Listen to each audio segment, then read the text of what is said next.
The evening began like any other harvest night. Children laughed as they chased fireflies through the meadows, and the smell of roasted bread drifted across the square. Farmers stacked baskets of grain and apples, ready for the festival that marked the end of another year's toil. Yet beneath the cheer, there was an unease, a restless stirring of wind, a heaviness that seemed to press against the chest. As the sun sank behind the dark ridge of the western hills, the first silver edge of the moon rose. But it was no silver at all. A murmur rippled across the villagers. The moon was crimson, deep and heavy, glowing like an open wound bleeding across the heavens.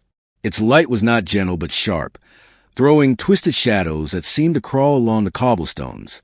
Mothers rushed their children indoors, bolting shutters as though it could keep out the sky. The men who had been laughing minutes before now stood silent, gripping their mugs until their knuckles turned pale. The church bells rang once, twice, and then, without anyone touching them, a third time, their tones low and mournful. Old Mara, wrapped in her tattered shawl, whispered, "It has returned." The youngest among them didn't understand, but the elders did. For 30 years they had prayed this night would never come again. In the town square, Mara was coaxed to the fire, though many trembled to hear what she might say. Her voice was raspy, yet it carried as if the night itself leaned closer to listen. She spoke of King Aeryn the Defiant, who lived centuries ago. Aeryn, proud and merciless, had demanded that the gods grant him eternal life. When they denied him, he performed dark rites beneath the same blood-red moon, slaughtering innocents to steal their years for himself. Enraged, the gods struck him down. But instead of releasing him, they cursed his bloodline.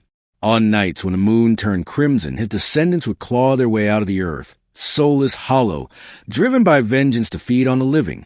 "This is no omen," Mara warned, her eyes gleaming with firelight. "It is a doorway. The blood moon is a signal. The dead will walk. They will seek those who dare forget their tale." Many dismissed her as a frail old woman feeding fears. Yet others remembered. Their grandparents had told stories of the last blood moon, of vanished families, of fields of bones found in the morning light. Those who scoffed still checked the locks on their doors and muttered prayers under their breath. And far above, the moon pulsed darker, as though it were listening. The first scream came from the blacksmith's house. It was a long, ripping cry that froze every villager in their tracks. When they rushed to the scene, they found the door still latched from inside. The windows had not been broken, yet the blacksmith was gone. On the floor lay his hammer, snapped clean in two, and beside it, something worse.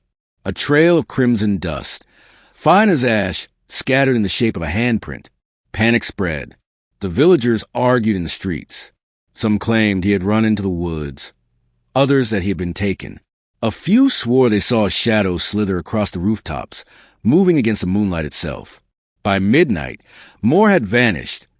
2 children from the miller's home and the stable boy. No footprints, no screams, only silence and that strange red dust. The curse had begun. That night, no one dared sleep. They huddled together in houses, candles lit, doors barred with planks. But even behind walls, they felt watched. In the fields, shapes began to rise, at first just mist, then tall figures with spines crooked and limbs too long. Their skin was gray and stretched thin like parchment, their eyes hollow sockets filled with burning red sparks. They drifted silently between the crops, and wherever they passed, the wheat turned black. One man, braver or more foolish than the rest, took a lantern and crept to the edge of the field. He did not return. His lantern was found hours later, cracked, still warm, the glass smeared with red dust. The cursed shadows did not attack the homes. They circled, waiting, as though they knew fear itself was a weapon. The villagers listened to their slow, dragging breaths all night long, knowing the moment the candles went out, the walls would no longer protect them. By dawn, the survivors gathered in the church, faces pale, eyes sunken with sleeplessness. They begged Mara for guidance. At first she refused, but when pressed, she revealed the truth. There was a ritual, forbidden for generations.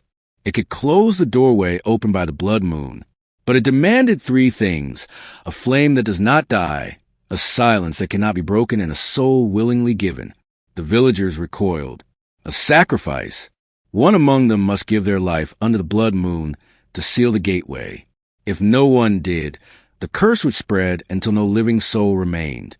Arguments erupted. Who should be chosen? Some pointed at the elderly, others at the criminals. Some whispered that Mara herself was the only one fit, for she had carried the knowledge of this curse.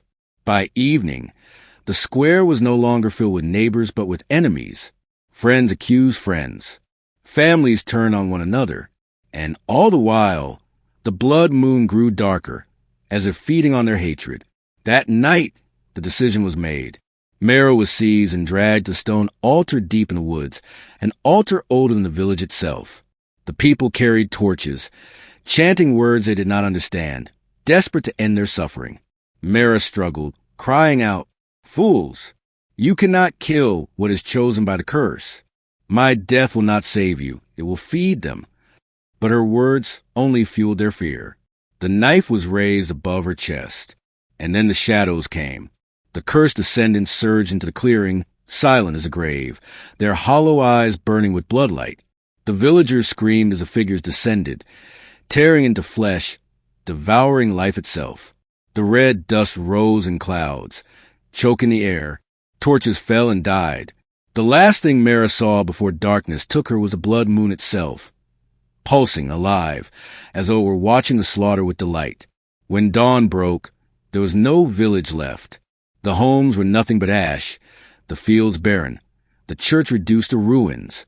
Not a single soul remained, save for the whispers that lingered on the wind. Travelers who passed through the valley claimed to hear voices at night, cries of betrayal, screams of terror, laughter that did not belong to the living. Some swore that when the moon rose red again, they saw shadowy figures in the fields, reaching out as though begging to be remembered. The story of Elmsworth became a warning. Do not look too long at the blood moon. Do not call its name. And above all, never forget. For the curse does not end with the village. It waits, it listens, and it chooses again whenever the sky turns red.